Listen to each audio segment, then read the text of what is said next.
Hola, ¿qué tal? Muy buenas tardes. Bienvenidos a una emisión más de Eco Educativo, el sonido de la pedagogía. Les agradecemos que el día de hoy nos sintonicen con este tema tan interesante que vamos a tener el día de hoy, que son las perspectivas de la educación en Latinoamérica.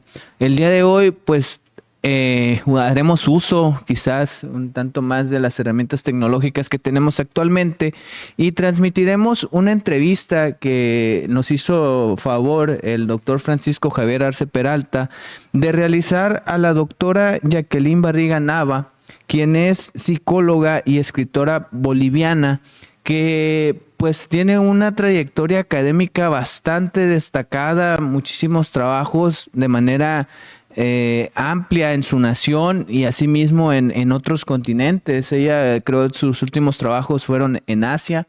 Entonces, pues creo que va a ser un diálogo muy enriquecedor, Francisco, el que pudiste haber tenido con ella. Y pues también agradecer a las personas que hacen posible este proyecto de coeducativo, a la doctora Magda Valdés, responsable de la licenciatura en educación con orientación en pedagogía e innovación educativa, a la doctora Marta Piña Centella, jefa del Departamento Académico de Humanidades, quien nos brinda también unas facilidades para que este evento se pueda realizar, este programa de radio. Francisco, pues sabemos que siempre hay nuevos sintonizantes. No sé si nos puedas platicar un poquito de tu trayectoria académica. Claro que sí, amigo, pues muchas gracias. Sean bienvenidos a este programa ecoeducativo que precisamente se coordina a través de la licenciatura en orientación y innovación educativa en pedagogía. Pues sí, tenemos la suerte, la satisfacción de trabajar ya 2 años aquí en la universidad. Hemos estado acompañando a muchachos, a estudiantes, invitándolos precisamente a desarrollar ese pensamiento a través de la educación en búsqueda de la innovación, el análisis y el pensamiento crítico. En mi caso, pues aparte de trabajar aquí en la universidad, ya tengo 21 años en la escuela de ser profesor de primaria. 17 años aquí en la primaria, he estado 30 y pues con el gusto de saludarlos, de conocer, como dices, hemos ido creciendo poco a poco y pues qué bueno que nos diste la oportunidad ahora de internacionalizar, ¿no? Este evento, esta oportunidad. Y pues claro que sí, ahorita vamos a platicar con Jacqueline Barriga Nava, ¿no? Desde La Paz, Bolivia. Sí, que es muy interesante que dentro del programa pues podamos tener esas experiencias internacionales, ¿no? Sabemos que la educación se puede analizar e interpretar desde distintos contextos y sumarle esta parte internacional también nos brinda una apertura más al diálogo, ya que transmitamos ahorita esta entrevista, pues al final haremos unos comentarios, ¿no? De cuál fue esta experiencia, qué podemos rescatar y qué es lo que se abre al debate, ¿no? Cabe señalar que pues esto es un trabajo realizado también por parte de la Red de Investigación y Vinculación por la Educación Superior en Latinoamérica, que pues la venimos trabajando desde el Congreso Internacional de Educación, que tuvo su emisión el año pasado. Ya pronto ya estaremos trabajando en la próxima emisión, el tercer Congreso Internacional de Educación, pero pues siempre es bueno seguir fortaleciendo el trabajo, la vinculación que existe no solo a nivel nacional, sino a nivel internacional. Mandamos también un saludo a la doctora Jacqueline Barriga Nava, que pues sabemos estará al pendiente de esta transmisión. Y pues también dentro de este trabajo, pues agradecemos a Jesús Flores que nos apoya aquí en los controles técnicos. Y pues sin más preámbulo, Jesús, nos apoyarías para transmitir la entrevista, por favor. Y les invitamos pues a estar al pendiente. También estamos aquí al pendiente de la transmisión. Si tienen alguna pregunta, algún saludo o comentario, pues aquí lo estaremos leyendo ya que terminemos de ver este ejercicio académico realizado por el doctor Francisco Arce y la doctora Jacqueline Barriga Nava. En esta ocasión, pues damos la grata bienvenida a la doctora Jacqueline Barriga Nava desde La Paz, Bolivia, quien nos va a compartir un poco sobre su opinión y perspectiva que tiene sobre la educación en América Latina. Ella es una gran investigadora, escritora, promotora académica, ha estado en varios países y pues hoy nos brinda la oportunidad de compartir sus experiencias. También estuvo presente con nosotros el año pasado, en abril, participando en el Congreso Internacional de Educación. Así es que, Pues bienvenida, Jacqueline. Nos gustaría que también pues te presentaras, nos compartieras un poquito.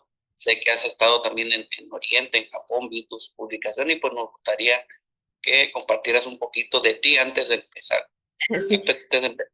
muchísimas gracias, doctor Arce, por la invitación, por haberme invitado a esta entrevista. Para mí es muy grato dar a conocer, bueno, pues las perspectivas que nosotros tenemos como académicos. Y bueno, y referente a mi viaje a Japón, entre otros países que he realizado. Bueno, yo realizo muchas actividades aquí en mi país. Soy gestora cultural, poeta, investigadora, sobre todo en educación. Soy psicóloga de profesión y mi especialidad es psicología educativa y mis investigaciones van en esa línea. Pero además, como soy escritora, me he incursionado a la psicolingüística. ¿No? He creado un sistema donde a través de las palabras puedo hacer un perfil psicológico de las personas, porque las personas nos expresamos de una determinada manera, somos de una determinada manera por alguna razón, y esa razón es la que la analizo. Y dentro de mis investigaciones en educación, no me he especializado, pero trabajo de una manera continua tratando de que la poesía, el arte, volverlo en subjetivo, en objetivo, ¿no? O sea, todo, hago un trabajo todo de un método que lo he creado también, un método científico, donde la poesía lo incorporo a la educación de una manera objetiva, porque sabemos que el arte es subjetivo, ¿no? Entonces, hay que volverlo objetivo, en otras palabras, es bastante complejo para explicarlo, ¿no? Pero de eso se trata esta mi investigación, ¿no? De incursionar el arte en la educación a través de un método científico objetivo. Eso sería, estimado doctor.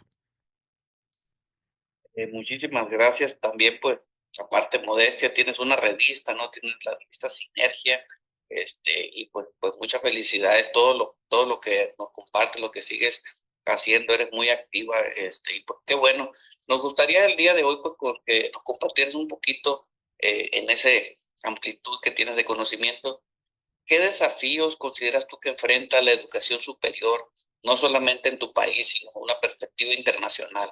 Por favor, nos gustaría que nos compartieras esos desafíos que desde las personas, como tú lo señalas precisamente, que la problemática que nos ha dejado la pandemia. Bueno, sí, bueno, yo veo, analizo que hay muchos desafíos que la universidad, especialmente la latinoamericana, tiene, ¿no? Entre ellas, por ejemplo, es la internacionalización y la competitividad, por ejemplo, ¿no?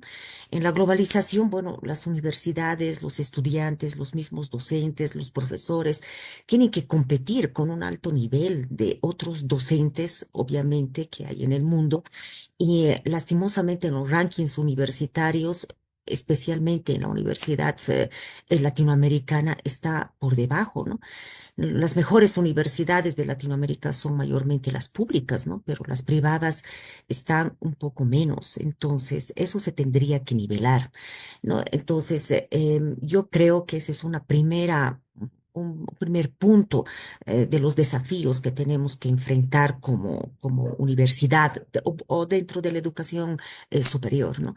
Otro elemento también que he analizado es el financiamiento y los costos. La mayoría de las universidades públicas, por lo menos pasa aquí en mi país, entre otros que conozco, que tienen una dependencia con el gobierno, ¿no? Entonces hay muchas veces que les rebajan este presupuesto y obviamente altera todo su proceso, y no solamente administrativo para pagar a los administrativos, sino para hacer también investigación, todo aquello, ¿no? Entonces es un elemento que no está bien. Y por otro lado, la universidad privada, bueno, eleva sus costos, baja sus costos y ya lo maneja no como un elemento educativo, social, sino ya lo maneja como una empresa, ¿no? Y eso también no está bien y tiene muy poca producción intelectual de sus docentes y también muy poca investigación. Otro elemento también es obvio, como tú lo has dicho o como usted lo dijo, doctor, es la tecnología y la transformación digital, donde los docentes, a través, bueno, del COVID-19, de esta pandemia que hemos sufrido en el mundo, especialmente en Latinoamérica, no estábamos preparados. Tal vez otras universidades más grandes, por ejemplo, aquí en Bolivia teníamos la Universidad de Aquino Bolívar, Bolivia, de las más de 45 universidades que hay en Bolivia, era la única que estaba más o menos preparada porque tenía una plataforma ya bastante profesional que ya habían realizado hace años atrás sin saber que iba a haber pandemia, ¿no? Pero esa ha sido uno de los desafíos. Luego, uno de los desafíos mayores que ha sufrido en la educación, pero no solamente en la educación superior, sino también en la primaria y secundaria, porque los profesores de primaria y secundaria prácticamente no estaban interiorizados en la tecnología, así que han tenido que aprender a una velocidad de luz, se podría decir, a la velocidad de la luz, porque no estaban interiorizados, algunos estaban aprendiendo recién a manejar el Zoom, entre otros recursos, ¿no? Entonces es un elemento que hasta ahora no lo hemos superado, pese a que la pandemia ya ha pasado, pero no lo hemos superado. Hay muy pocas universidades que tienen una plataforma, por ejemplo, ya profesional, una plataforma ya establecida dentro de su universidad. No, y otro elemento también es la migración calificada de los estudiantes, ¿no? Muchos aspiran salirse afuera, no estar en Latinoamérica. Muchos que son muy buenos estudiantes o muy buenos docentes se van en el extranjero y ya no vuelven, ¿no? Entonces hay una fuga de cerebros que obviamente otras universidades de Europa, Estados Unidos, Asia, etcétera, los reciben con los brazos abiertos porque obviamente son calificados, ¿no? Entonces, pero ya no regresan a nuestro país, entonces ya es algo que ya hemos perdido. Otro elemento también que veo es la diversidad. Latinoamericana tiene o Latinoamérica tiene una diversidad cultural, ¿no? Y de personas, obviamente, ¿no? Entonces, esta diversidad no está incluida dentro de las universidades superiores, ¿no? Porque hay un grupo de discapacitados que quieren ingresar a la universidad, pero esa universidad no está preparada también para recibirlos a ellos, ¿no? O también tenemos originarios campesinos que solamente hablan un idioma originario aymara o quechua u otro idioma y tampoco la universidad está preparada para recibirlos, ¿no? Entonces hay una exclusión indirecta, no porque ellos quieran, pero hay una exclusión indirecta también, ¿no? Y otro elemento también que me he fijado en las universidades de Latinoamérica es de que no tienen una responsabilidad social con la ecología. No hay universidades verdes, por ejemplo, que ahora no es que estemos de moda, sino que ya es una necesidad y ya es una línea de investigación que las universidades deberían considerar, pero no lo están haciendo. ¿No? Entonces es un elemento también medio, es un desafío que las universidades ya tendrían que tomarlo de una manera más seria, se podría decir, y no de una manera superficial, ir a los colegios o capacitar o hacer alguna actividad y nada más, ¿no? Entonces esto debería ser permanente porque sabemos bien que no es solamente la defensa de nuestros árboles y nuestros animales, sino también, bueno, pues a través de la ecología tenemos alimentación, estamos hablando de seguridad alimentaria, estamos hablando de salud y el bienestar general de un ser humano, estamos hablando de una sostenibilidad de nuestra vivencia, ¿no? Entonces, también estaríamos hablando de la contaminación, estaríamos hablando de temas como el agua, entre otros recursos que obviamente es lo básico incluso para construir una cultura de paz. Eso es lo que diría, eso es lo que podría opinar, estimado doctor, referente a su pregunta. Claro que sí, pues te agradezco y precisamente en ese sentido que dices, no solamente pues en las universidades se ha transformado, ¿no? Después del regreso de la pandemia, ¿no? ¿Qué problemáticas se enfrenta, por ejemplo, digamos, Bolivia y que pudiera para hacerse un comparativo aquí con lo que estamos nosotros en México, ya en educación básica, en todo el sistema educativo, qué problemáticas enfrenta y cómo las están pues tratando de abordar, ¿no? Porque nos gustaría que nos comentaras, porque ya ahorita sí hace el señalamiento precisamente que lo que ha costado el retorno, ¿no? Todo lo que implica precisamente este regreso a los centros educativos. Entonces, pues, ya específicamente en Bolivia, y te digo, pues que como dices, coinciden muchos en Latinoamérica, ¿no? Muchas gracias por su pregunta. Bueno, todo lo que te he mencionado anteriormente, esos son los desafíos también en la educación boliviana, ¿no? Esto de los recursos que esta dependencia económica que tiene la universidad pública, por ejemplo, por el gobierno, y todo lo que te he mencionado son las mismas, las mismas problemáticas que Primaria, tenemos, ¿no? preescolar. Ahora, en primaria, eso es un gran problema para nosotros, porque le comento de que nosotros tenemos la ley 070, la ley de educación Abelino Siñani, Lizardo Pérez, que obviamente involucra todo, ¿no? La primaria, secundaria, y educación superior, pero no está alineada. ¿Qué significa esto? De que la primaria y la secundaria ha podido implementar la ley 070, que está más inclinada a lo comunitario productivo, o sea, de revalorizar nuestros saberes ancestrales, culturales, un desarrollo más comunitario, pero también un empoderamiento político, es decir, de que lo han politizado la educación. Lastimosamente, con esta ley estamos desde el 2010 que se ha promulgado en el gobierno de Evo Morales. Ya, entonces, han podido implementar más o menos, se podría decir, porque no es todo, han podido implementar la educación primaria y secundaria. Sin embargo, esa implementación de esta ley, según las características nuevas educativas que ha impuesto el gobierno, no se ha implementado en la educación superior. O sea que allá hay un desfaz, ¿no? Cuando entran a la universidad, estas personas prácticamente hay una deficiencia en muchos aspectos. Por ejemplo, cuando se les ha evaluado en matemáticas y física, este último que hemos recibido el informe en enero de este año 2025, prácticamente estamos aplazados. Solamente 3 de 100 estudiantes han podido complementar su evaluación de manera más o menos efectiva y todavía más o menos, ¿no? O sea, que nos hemos sacado una nota del 28 sobre 100 en matemáticas y en física 26 sobre 100, imagínate.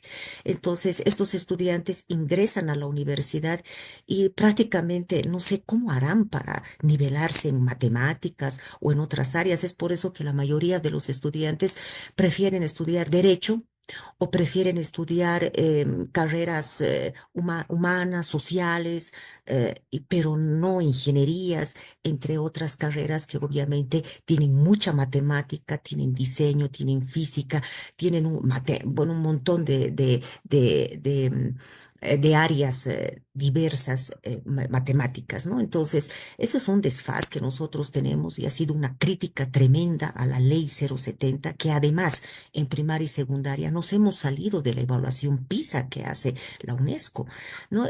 Porque el gobierno decía de que como nosotros tenemos, bueno, queremos revalorizar lo ancestral, nuestros campesinos originarios, etcétera, no iba esta evaluación con nuestra realidad.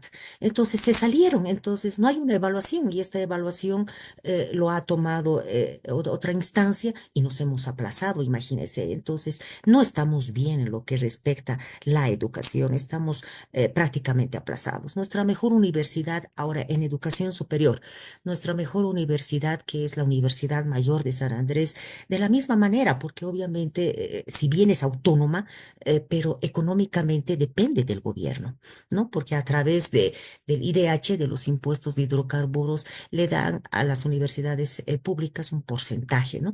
Pero ha rebajado ese porcentaje porque además estamos entrando a una crisis económica tremenda aquí en Bolivia. Ya hay también personas que ya se han ido al Perú y otros países cercanos a Bolivia, ya están saliendo, ya están migrando porque aquí ya no hay trabajo y la comida ha subido al triple, ¿no? Y ya no hay dólares, entonces estamos entrando a una crisis, ¿no? Y la educación también, pero yo creo que la educación no es reciente. La educación es desde la ley 070 que han tratado de implementarla mal y obviamente ha resultado con unos resultados bastante bajísimos que, bueno, pues en educación lastimosamente no estamos bien. Como te decía, la Universidad Mayor de San Andrés es la mejor de Bolivia, pero no puede competir con otras universidades, inclusive del mismo sector.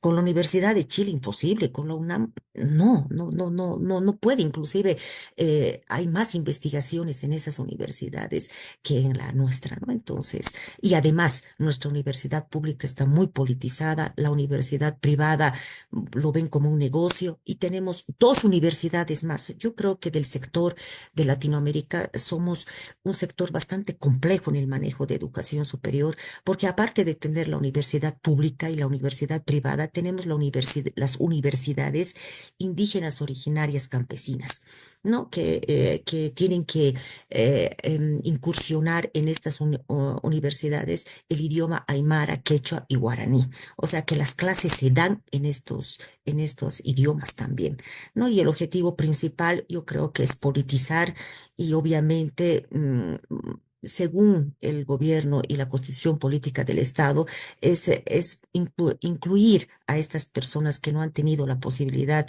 de estudiar en una educación superior, pero sin embargo, también hay una exclusión en estas universidades porque para el ingreso tienes que ser político, entre otros elementos, o sea que estamos en lo mismo.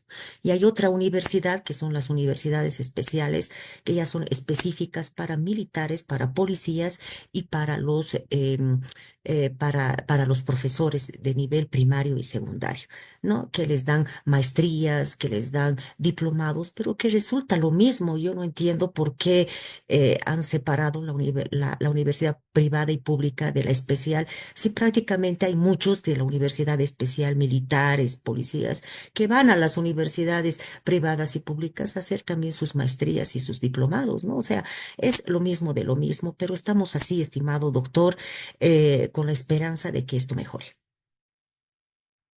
Con esa visión esperanzadora, perdón, me gustaría, yo sé que tienes muchos proyectos, pero si nos pudiera hablar, por ejemplo, de ecopoesía o el trabajo que hiciste y además un poco de la revista, qué impacto, lo que tú intentas o lo que se ha estado logrando, ese impacto que tiene, porque pues tu trabajo de alguna u otra manera está tratando de solucionar, de aportar algo. Entonces me gustaría que nos permitieras conocer un poco más. Bueno, gracias por el interés en los trabajos que realizo. Bueno, a ver, la revista académica Sinergia ha surgido porque yo era representante aquí en Bolivia de la Federación de Clubes y Asociaciones UNESCO. Entonces me he incursionado mucho dentro de los objetivos de desarrollo sostenible porque es una línea que la UNESCO obviamente maneja a través de la ONU. Entonces he aprendido bastante y dije, bueno, y además viendo el currículum también, que obviamente uno siempre quiere mejorar, ¿no? Es una cosa escribir en revistas y es otra cosa ser directora de una revista, ¿no? Entonces yo me incursioné dentro de este ámbito de los objetivos de desarrollo sostenible. He creado esta revista el 2020, justamente durante la pandemia. No, porque como yo he trabajado y he sido docente de profesores rurales y urbanos, antes ellos simplemente salían como técnicos, se podría decir, en docencia, ¿no? Pero luego se ha abierto un espacio para que sean licenciados. Entonces, yo daba esas clases de licenciatura en diferentes universidades, ¿no? Entonces, les habían estado ya pidiendo libros para sus compulsas, para subir de categoría, escritos, artículos científicos o artículos de opinión o analíticos, les habían estado pidiendo libros, etcétera, ¿no? Y no había revista, no había ninguna revista que les pueda colaborar. Increíble, no había. Entonces, yo dije, yo me animé y de esa manera surgió la revista académica multidisciplinaria Sinergia, que no está indexada, que no la pienso indexar, porque el objetivo de esta revista es otra cosa, ¿no? Es apoyar a estas personas para que escriban, ¿no? O artículo académico, o artículo analítico, o artículo literario, o artículo de opinión y sistematización de información, que esta sistematización de información es como un relato, se podría decir, de las experiencias buenas y malas que los profesores tienen y lo usan específicamente en la educación primaria y secundaria.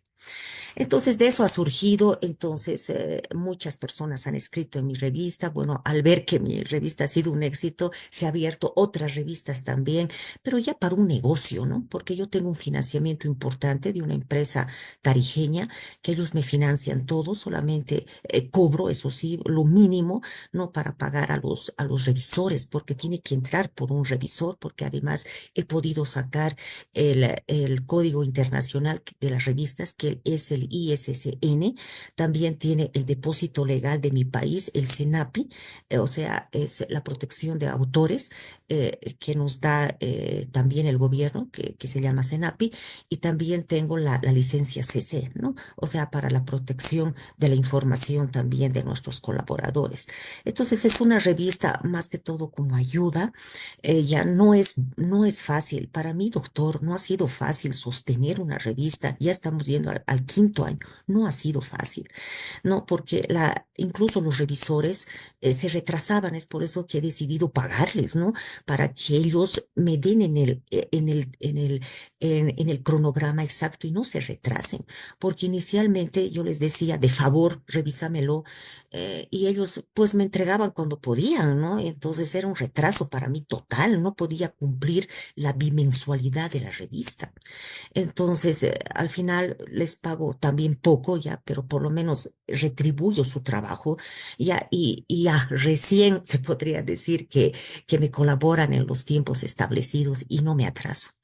¿No? Y la impresión, todo aquello ya está subvencionado, y les entrego una revista impresa a los escritores bolivianos, ¿no? Y a los internacionales, lastimosamente, no les podemos enviar porque el costo es sumamente carísimo, y más lo que estamos en una crisis tremenda, nos han triplicado el precio, es imposible, pero les paso de una manera digital, más su certificación como colaborador. Tratamos de ser lo más formal posible, pero no escriben porque muy pocos, yo diría del 100%, un 15% escribe porque le gusta escribir, pero el resto es porque les piden para sus compulsas, y es como una obligatoriedad lo que están haciendo. Eso es lo que yo siento, por lo menos, y lo que yo hablo con estas personas, ¿no? Entonces, no veo que sea algo realmente genuino de ser escritores, realmente hacer producción, ¿no? Porque también es complejo, ¿no? Ellos no tienen tiempo, están inmersos en actividades administrativas grandes, tienen que hacer sus concursos, o sea, no está bien administrada esa parte pedagógica y administrativa del docente, especialmente en la educación primaria y secundaria. Bueno, eso sería referente a la revista, y referente a ecopoesía. Me ha animado a realizar porque como no he visto, o sea, veo que muchas personas tienen la intención buena de ingresar a una aula, concientizar a los estudiantes, pero sin un método. O sea, ingresan y ahí aparecen otras variables que no pueden solucionar allá adentro, y se salen sin nada. Entonces el estudiante sigue sin nada, ¿no? Y no solamente es captar la educación a niños y adolescentes, eso está mal, porque todos hablan de la educación, los niños y los niños.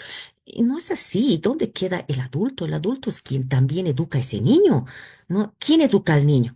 El adulto. Y si el adulto es mal educado, no tiene ciertos valores, igual eso va a transmitir al niño, y el niño se va a formar así.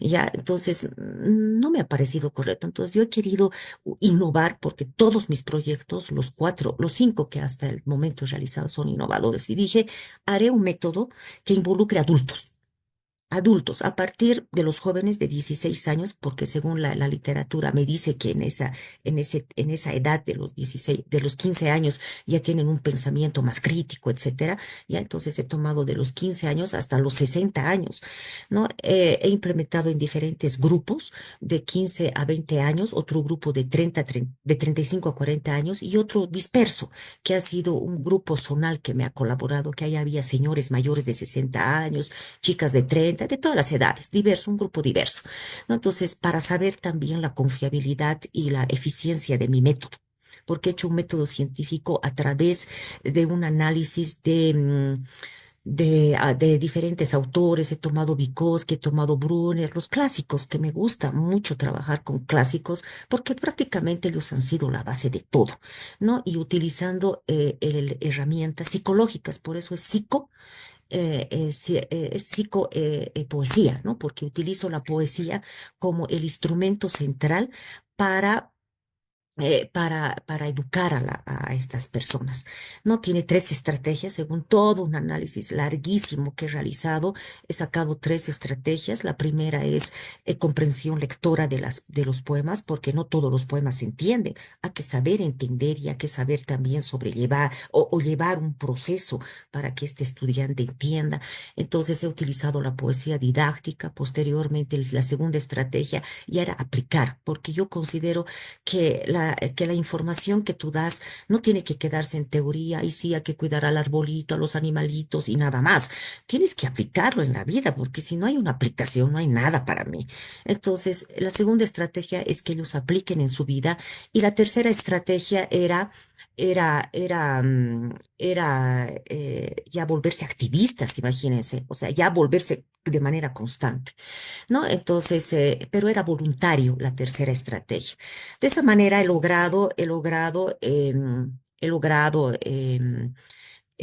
trabajar con 30 personas. De las 30 personas me he quedado con 6, o sea que un 15% de mi método ha sido valedero. He tenido muchos problemas con estos grupos porque yo he escogido grupos muy difíciles, no he escogido grupos que les gusta la naturaleza o que tienen una afición, no, he escogido a los peores, podría decir. He entrado a un colegio, me acuerdo y les dije, ¿a quién no valora los árboles, no le gustan los árboles? Según qué muchacho cree o qué señorita cree de que los árboles y los animales, ¿para qué sirven? Ya han levantado la mano unas dos personas y me los he traído a ellos.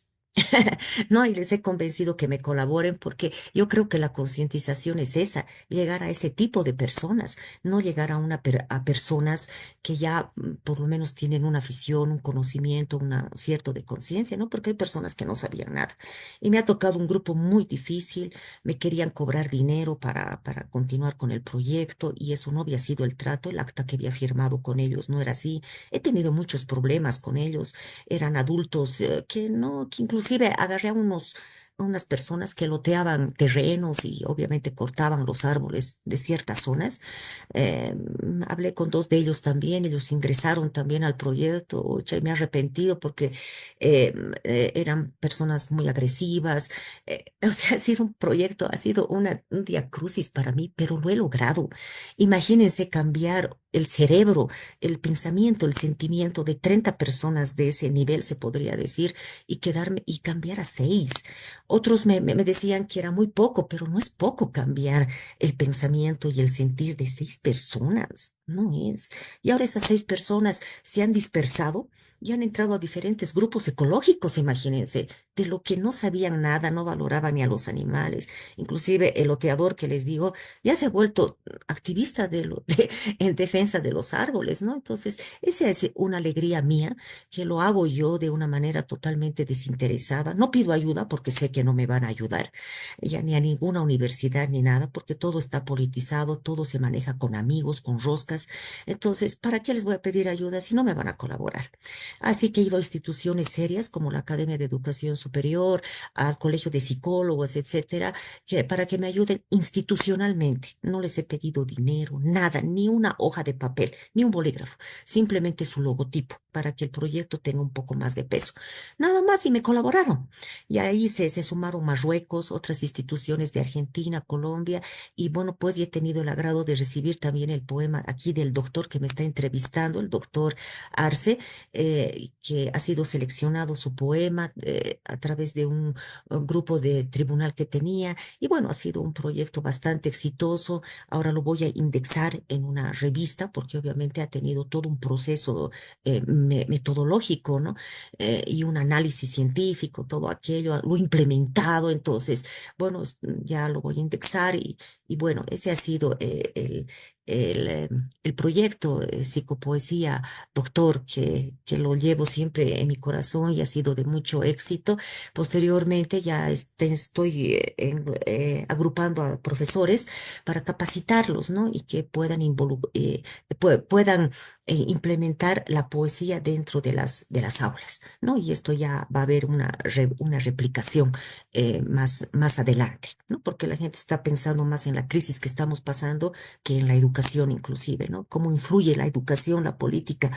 eh, ¿Cómo influye la situación socioeconómica y política para la educación? Eso es lo que me estoy fijando porque la mayoría está pensando en eso que en educación. Eso sería, doctor, con referente al proyecto Psicopoesía. Pues me deja con gran interés porque menciona 5, yo solamente conocía 2, así que luego vamos a abrir el siguiente espacio para que nos platique de los otros 3 y como dice precisamente esa resiliencia, ¿no? Yo también veo el trabajo que hace en usted como dentro de su imagen, la cuestión de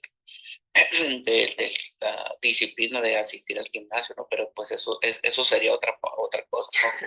Ese esfuerzo, esa decisión que usted tiene, precisamente porque no es fácil estar en la educación, ir a veces contracorriente, precisamente buscando mejorar, pues creo que por el tiempo ahorita estoy viendo algo así más que nos pudiera como algún consejo, algún mensaje a los chicos, a los jóvenes que ven el Sí. programa ecoeducativo en relación pues principalmente al trabajo docente, ¿no? A lo que se hace, a lo que es, a los retos, todo lo que sea los desafíos, las problemáticas. Pero veo que es algo muy bonito porque lo hace con mucha emoción. Sí, sí, sí, sí, lo tomo. Bueno, siempre yo creo que, bueno, para despedirme ya, porque creo que ya se va a acabar nuestra transmisión, para despedirme, yo simplemente les puedo decir a los docentes especialmente que tenemos una responsabilidad muy grande de educar a otras personas. Y la educación no solamente tiene que ser la transmisión de conocimientos, sino educar con valores, educar habilidades también. La UNESCO bien lo ha definido, la educación es la formación de un ser humano íntegro y esa integridad contiene valores, habilidades y conocimientos. No centrarnos solo en los conocimientos, sino también en los valores. Pero ¿cómo se enseña eso? Con el ejemplo.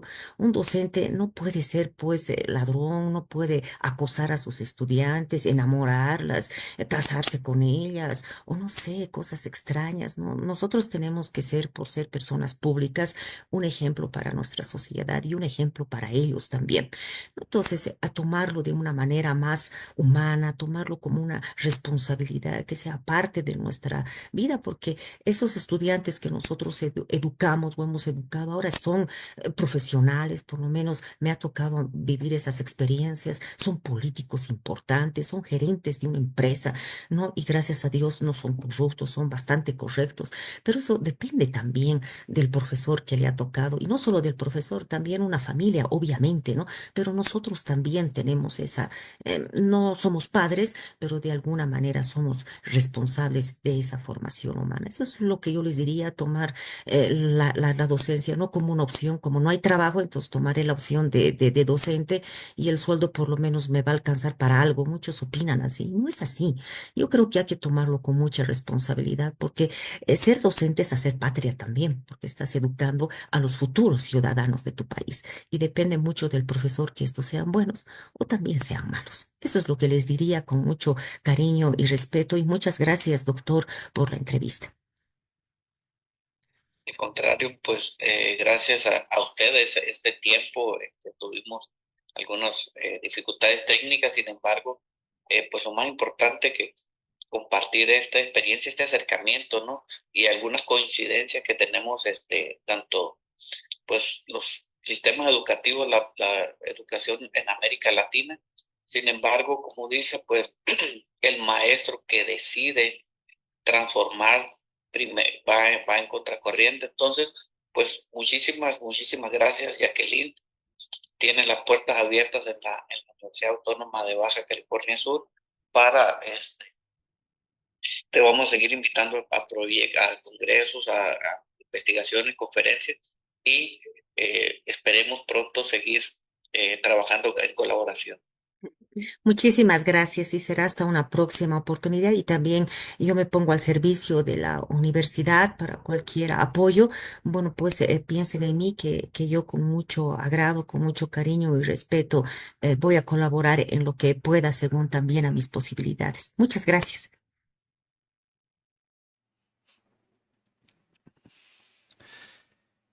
Una entrevista bastante interesante realizada a la doctora Jacqueline Barriga Nava. Doctor Francisco, muchas gracias por este ejercicio reflexivo que tuvo con la doctora. Algunos comentarios que quisiera rescatar usted de esta entrevista, ¿qué fue lo que más le impactó, lo que quisiera rescatar, lo que apertura el debate educativo quizás? ¿Qué nos podría comentar?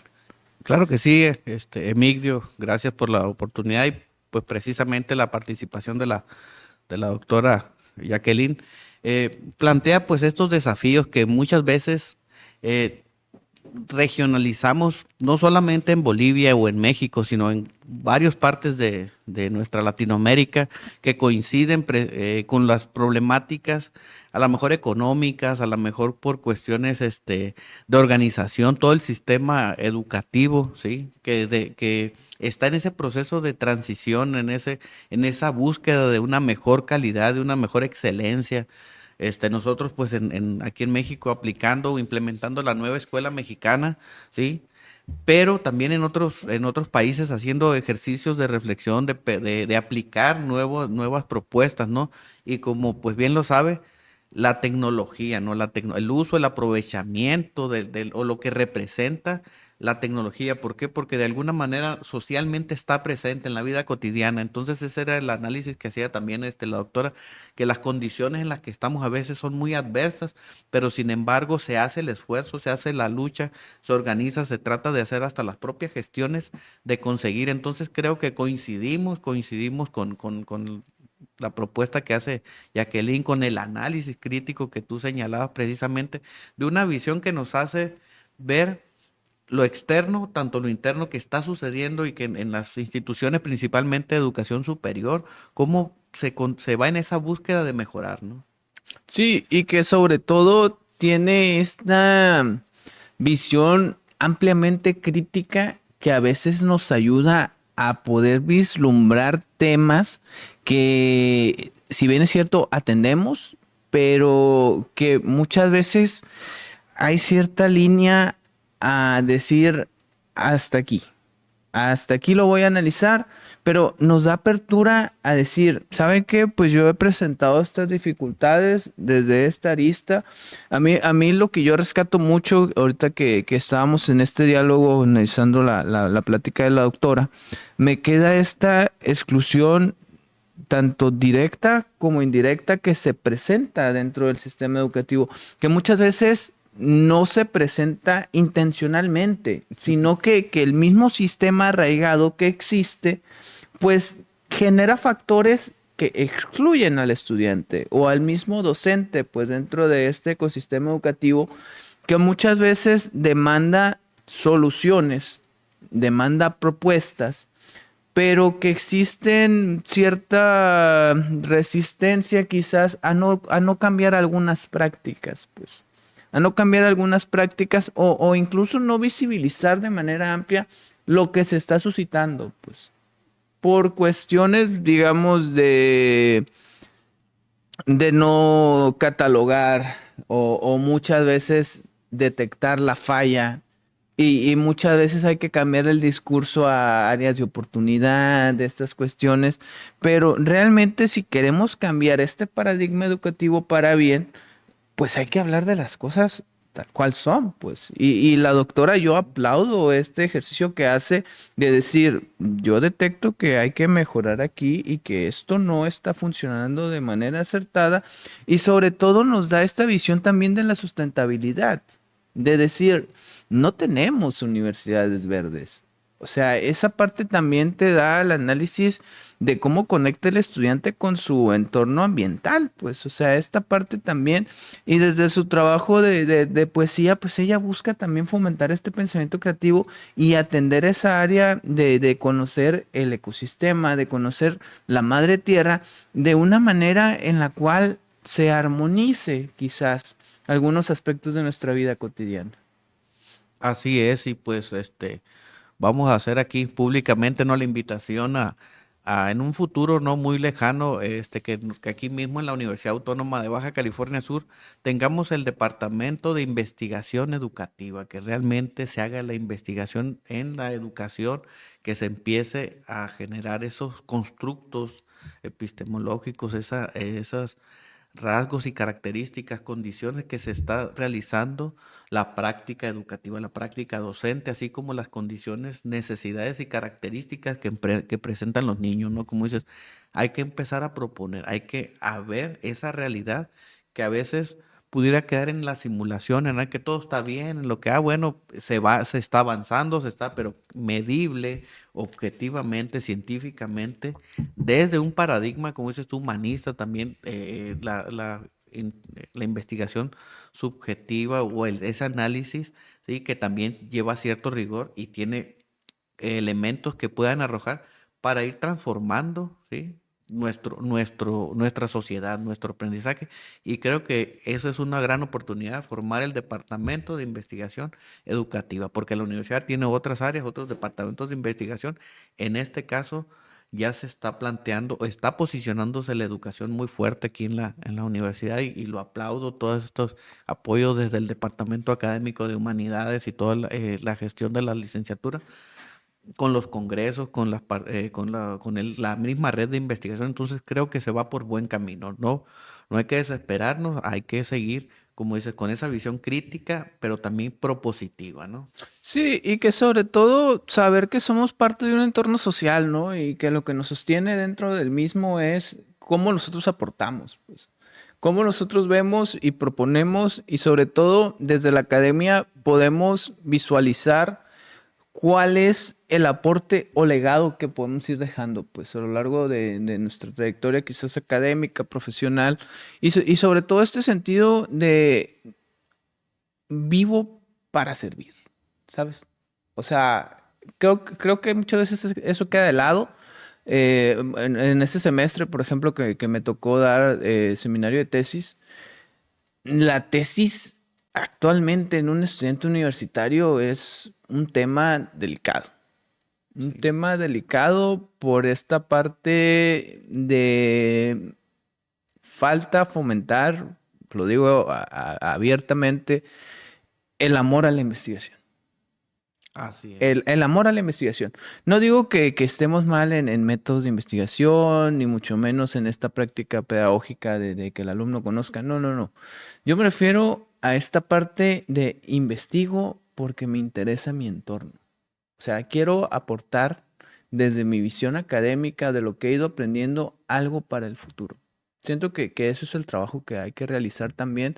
Este querer ver en los demás nuevas soluciones, trabajo colaborativo, sobre todo esta parte, y aplaudir, como tú bien dices, estas iniciativas que se han ido brindando, que sin ellas pues no hubiéramos tenido el ejercicio de hoy, como fue el Congreso Internacional de Educación, este acercamiento que se dio. Tengo entendido que vas a tener también tú una entrevista con la doctora Jacqueline Nava, no sé si quieras promocionar, no sé qué hora va a ser, cuándo va a ser, dónde la vamos a Bueno, ver. claro que sí, pues vamos a hablar sobre el tema de creatividad, cómo, digamos, un análisis de cómo las escuelas, en vez de favorecerlo, pues lo obstaculizan, ¿no? Ya lo platicamos aquí también en el primer programa, y seguimos trabajando sobre eso, ¿no? Porque creo que el compromiso que tenemos va a ser transmitido oficialmente el día martes por la tarde en el canal, en Radio Mujeres, que tiene Jacqueline. Y como bien lo dices, hay que seguir abriendo espacios, abriendo oportunidades. También vamos a tratar de seguir esa buena relación que tenemos con Cuba, con que hay ese acercamiento en la red de investigadores.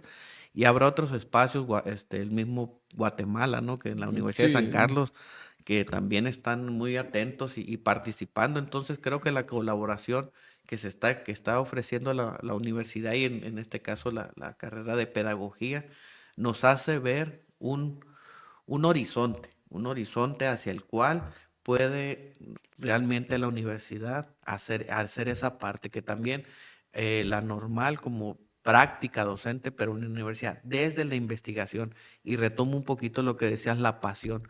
la inspiración, el deseo que surja a ti de hacer algo diferente, de darle voz al magisterio, al docente, el que está trabajando, pero lo comentaba con el doctor Alejandro, es un laboratorio, es un lugar donde se puede hacer, donde se puede documentar, donde se puede sacar trabajo y no solamente aplicarlo, sino que nos lleve a un ejercicio de análisis, de crítica de esa realidad que se está viviendo. Entonces creo que poco a poco, a lo mejor a nosotros no nos toca ver los frutos, esperemos que seamos los fundadores, que tengamos que hemos dejado ese antecedente, ¿no? Entonces, con ese proceso de investigación, porque tú lo dijiste, se necesita pasión, se necesita esfuerzo, porque no es fácil.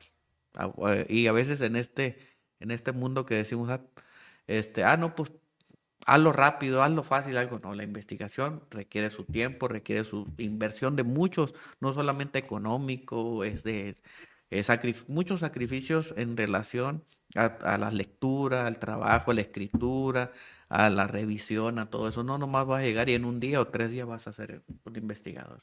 En eso, pues, tú lo sabes bien, hemos vivido esa parte de ese proceso, pero tenemos la intención, tenemos el deseo y que ojalá y podamos contribuir de manera colaborativa a que se logre estos espacios, ¿no? Sí, y sobre todo, pues fomentarlo en los estudiantes, hacer sentir al estudiante que es un activo dentro de la educación y dentro de la investigación también, pues al final de cuentas, tú estudiaste una licenciatura, yo estudié una licenciatura, pasamos por ahí, pues, y muchas veces eso se olvida. Se olvida que alguna vez fuimos estudiantes y el mismo estudiante te lo demanda y te lo dice. Pues es que hay profesores que se olvidan que ellos también fueron estudiantes, merman ciertas prácticas empáticas. Entonces, pues es un trabajo de todos, es un análisis que se tiene que hacer entre todos. O sea, no somos seres aislados, bien lo decía el doctor Rovira un día que lo entrevisté aquí, me decía, no, no, la individualidad es algo subjetivo. O sea, al final de cuentas somos parte de un todo y ese todo tiene que trabajar en conjunto. Eh, Francisco, pues ya por cuestiones de tiempo, no sé si tengas alguna conclusión, una invitación. Claro que sí, pues como te digo, creo que este programa, este espacio, ha sido un avance, ¿no? Un paso significativo que creo que van a venir otros programas también de corte internacional. Y pues agradecerte a ti, agradecerle a la universidad, al departamento, a la doctora Valdés, a la doctora Piña, por estos espacios, por la confianza que nos brindan y que gracias a ti también, porque estamos participando, ¿no? Con la mejor intención siempre de contribuir, con la intención. Y creo que hay varios alumnos que tienen la intención de sumar, pues son bienvenidos, le abrimos ese canal de comunicación. Creo que contigo también lo tienen, así es que pues sería todo lo. Sí, muchas gracias, Francisco. A nuestra audiencia, pues agradecerles el sintonizarlos el día de hoy. La próxima semana los invitamos a estar al pendiente. Tendremos una entrevista desde Guatemala. Ahí estaremos dando a conocer la publicidad para que nos puedan sintonizar. Y pues agradecerles, desearles un excelente fin de semana. Jesús, muchas gracias por el apoyo en los controles técnicos. La doctora Magda Valdés, la doctora Piña, Carla, Felipe, Adolfo, quienes son, pues, están detrás también de este proyecto. Y pues desearles un excelente fin de semana y muy, muy buen inicio de semana la próxima. Gracias. Gracias.